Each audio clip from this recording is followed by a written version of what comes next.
Coming up, a look at the women's basketball opener, and the Cubs made a surprising move. Plus, a debate about the NBA in-season tournament. I'm Shreeya Pattekar. And I'm Kirstan Richardson. All this and so much more. Rambler Sports Locker begins now.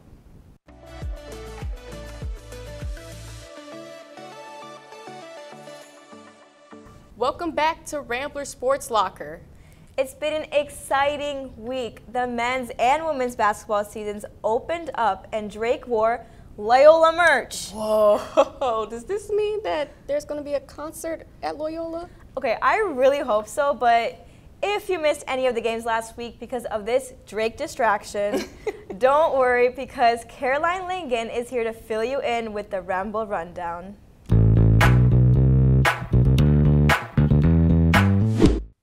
Well, another week, another win.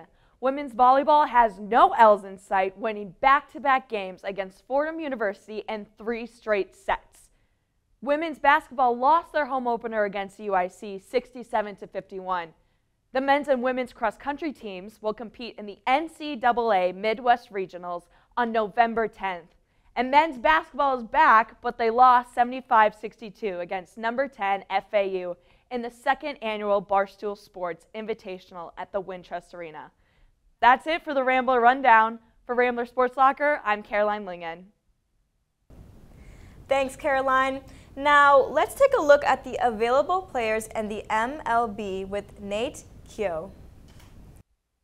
The World Series has come to a close, which can only mean one thing. The hot stove is now cooking.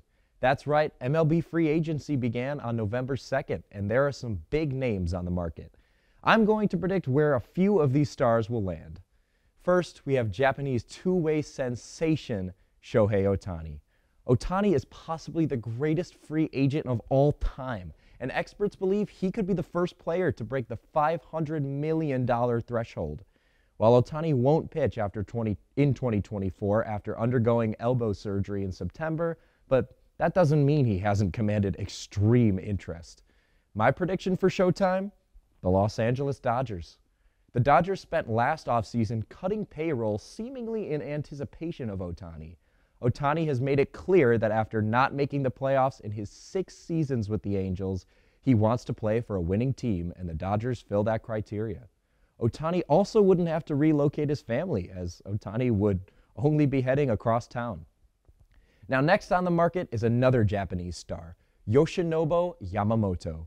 Yamamoto is a 25-year-old pitcher from the Oryx Buffaloes of Japan's Nippon Professional Baseball League, and now he's traveling overseas to pitch in the MLB, drawing plenty of interest already.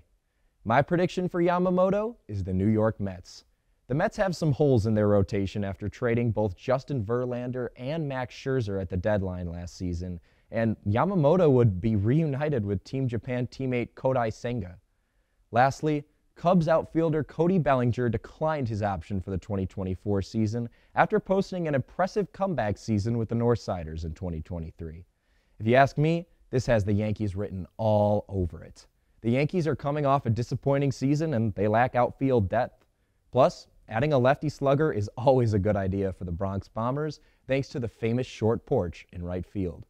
Plenty of other names are currently available, like Blake Snell, Aaron Nola, and Matt Chapman, to name a few.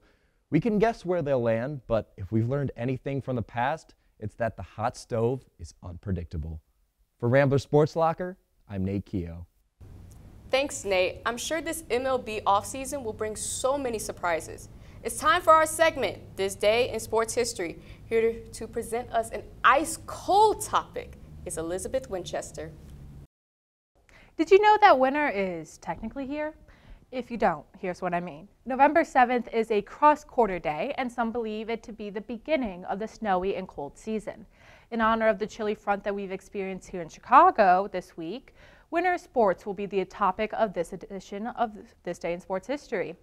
In 1934, Montreal Canadian forward Armand Mondu was awarded the first NHL penalty shot. Toronto goaltender George Hainsworth stopped the penalty shot. The Maple Leafs won the game 2-1. In 1968, ice hockey goalie Lisa Maria Snack was born. Snack competed in the 1998 Olympics for her home country of Finland. She is among the select Olympians who won a medal. She took home gold 3 times at the European Ice Hockey Championships. In 1924, the first Winter Olympics was held. While not something that occurred on this day, around 250 athletes from 16 countries competed in Chamonix, France.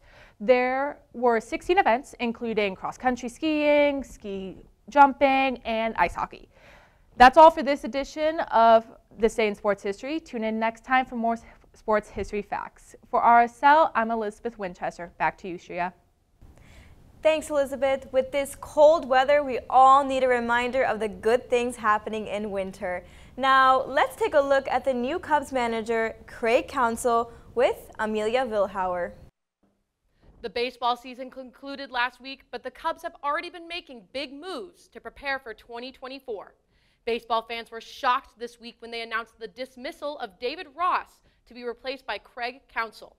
Ross, who was a Cubs catcher when they won the World Series, has been managing the team for the past 4 seasons. While the Cubs season this year was hardly a bad one with their second-place finish in NL Central, many have pointed out how they haven't managed to make playoffs for 3 consecutive years under Ross. Even though Ross still had a year left in his contract, Counsell was released from his with the Milwaukee Brewers on October 31st, and the Cubs did not miss a beat on this one. Counsell has been with the Brewers for the last 9 years, and during his time there, he has won 3 NL Central titles and brought them to the postseason 5 out of the 9 years. Clearly, this got the attention of many teams, including the Cleveland Guardians and New York Mets, who both interviewed Counsell. But in the end, it was the Cubs who managed to land him with a 5-year, $40 million contract, which now makes him the highest-paid baseball manager in history. The announcement was made official when Jed Hoyer, the Cubs president of baseball operations, said in a statement on Monday, quote, "Today we made the difficult decision to dismiss David Ross as our major league manager. On behalf of the Cubs organization, we express our deep gratitude for David's contributions to our club, both on and off the field. First as a player and then as a manager, David continually showed his ability to lead. David's legacy will be felt in Chicago for generations, and his impact to our organization will stack up with the legends that came before him. Going forward, our major league team will be managed by Craig Counsell. We look forward to welcoming Craig at Wrigley Field early next week." End quote. Cubs fans will have to wait and see if Counsell can bring the Cubs to playoffs next season. For Rambler Sports Locker, I'm Amelia Villhauer. Thanks, Amelia. The NBA season has kicked off strong, and there's something new happening this time around. The in-season tournament was introduced this past off-season, and it has brought some mixed feelings. Here to discuss this on The Ramble is William Bazzone, Nate Keough, and Kirstan Richardson. Wait, that's me.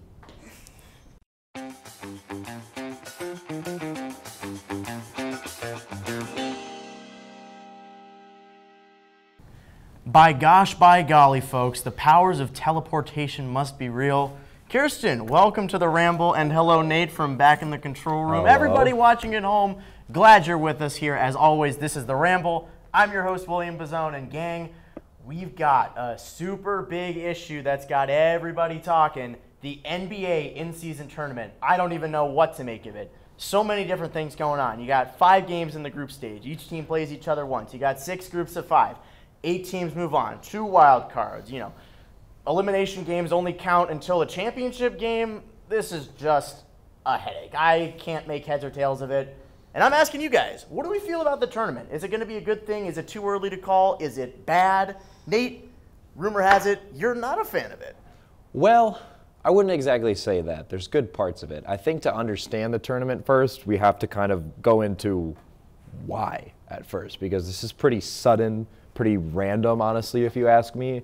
The main 2 reasons I think that the NBA has created this in-season tournament is 1, resting stars. That's always been a big issue, right? And they want to prompt stars to play. And I think 2, actually a pretty good reason is that interest from overseas is at an all-time high in the NBA. Absolutely. Now, especially with Victor balling out his first 2 weeks in the league. Absolutely. So, and it's very European-esque of having an in-season cup. I was going to say, with the idea of like the Champions League, I think the NBA has kind of seen like what that does for the game of soccer. However, keep in mind that it's teams from all over Europe.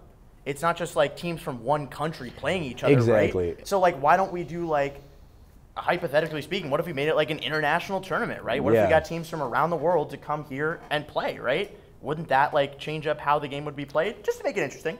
Yeah, sure. I mean, yeah. Also, the big issues with those two reasons I just brought up, however, is one, with Stars resting.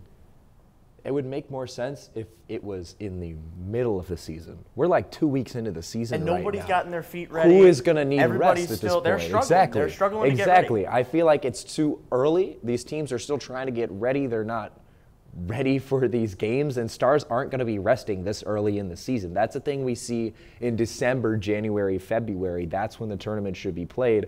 And the other thing here with the whole European aspect, right? I get it.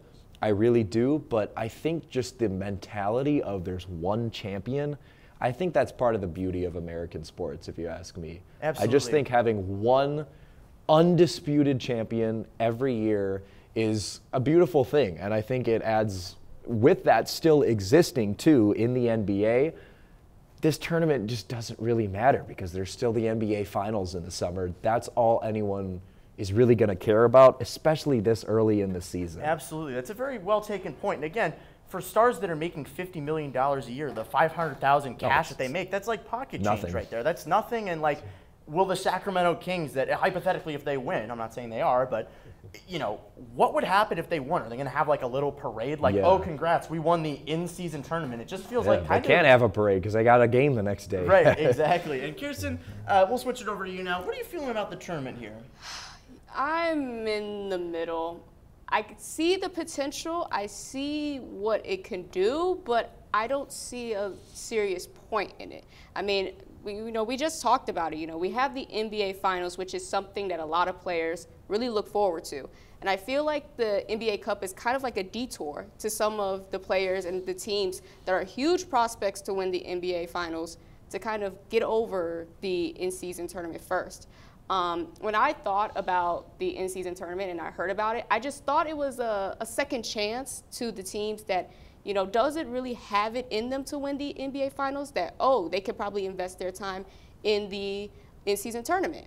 But I really need to see the tournament happen completely and like see where that goes for me to give like a clear and complete opinion about it. That's totally fair. I know, Nate, you kind of talked about like the tournament starting in December, or the Christmas Day tournament final is like what everyone's been talking about. But like, we look at like what the G League does, right? They open with their showcase, and that's the beginning of their season. They get their feet wet and ready to go, and that's how they start. And the Commissioner's Cup for the WNBA, it starts at the beginning of the regular season, and it takes up part of the first half. They play a lot of games. So what if the NBA plays fewer games during the regular season, right? Because like you could prevent players from not having to worry about resting or having all these rest rules, which we talked about on a past ramble. Do you think that's an interesting idea? Should the NBA start with the in-season tournament or something that would be like a showcase to lead into the regular season? I feel like at the start of any sports season, you already have enough hype going around the season, especially like opening night NBA. They're putting their best matchups out there. They're all nationally televised. I think people watch that enough. So I'm not really sure we need something, again, this early in the season. Sure. I think another reason why it would be better in December or January, February would then you just got the All-Star be, break, though. That's true. So maybe not February, but just for like, every sports season kind of has the dog days as it goes on, Like for MLB, it's always like the dog days of July, August. exactly. Yeah. There's always so that time. I feel like it would fit much better from a viewership aspect later in the season as well, because viewership's already pretty high at the start of the season. Absolutely. That's a point well taken. But Kirstan, any final thoughts on this tournament? Do you think it would benefit from being played earlier? Anything else you want to add? I believe that it should be kind of more to the middle, or not exactly like before All-Star break, but I want to say like we should give it a little bit of time in the season. So instead of it just going out the gate, in-season tournament, and we completed the first season, or we completed the beginning of the season. Right. Let's do it more in the middle, where everyone's warmed up, everybody has their predictions, because even right now, I can't really make a clear statement as to who's going to win the in-season tournament. Exactly. So I feel like if we just warm up everybody, all of these teams, even the underdogs or even the people who are really, really forefronts of winning it, let's just see the common ground. Let's see where it all happens, and I feel like we should do it in the middle of the season. Absolutely, and of course, everybody kind of had the same opinion about the play-in a few years ago. They thought it was silly. It didn't make a lot of sense, and who knows? Maybe this will happen with the in-season tournament. Maybe it'll grow on people. I don't know. This is the first year. Things can change, and that's just the fun of debating sports. Again, thank you as always, Nate and Kirstan, for coming on. Next week, everybody, I will be stepping away from the camera. I will not be here. A guest host will be taking over the Ramble. I'll see you guys after Thanksgiving, and we'll finish it up with the anchors and Kirstan back at the desk. Thanks, everyone. I can't wait to see the results of the season. Me too, and I wonder who's going to win the first NBA in-season tournament. I predict the Denver Nuggets could win it. That wraps up this episode of the Rambler Sports Locker. To stay up to date on all things Rambler Sports, be sure to follow us on X, TikTok, and Instagram at Loyola RSL, and subscribe to our YouTube channel. From all of us here at Rambler Sports Locker, I'm Shreeya Pattekar. And I'm Kirstan Richardson.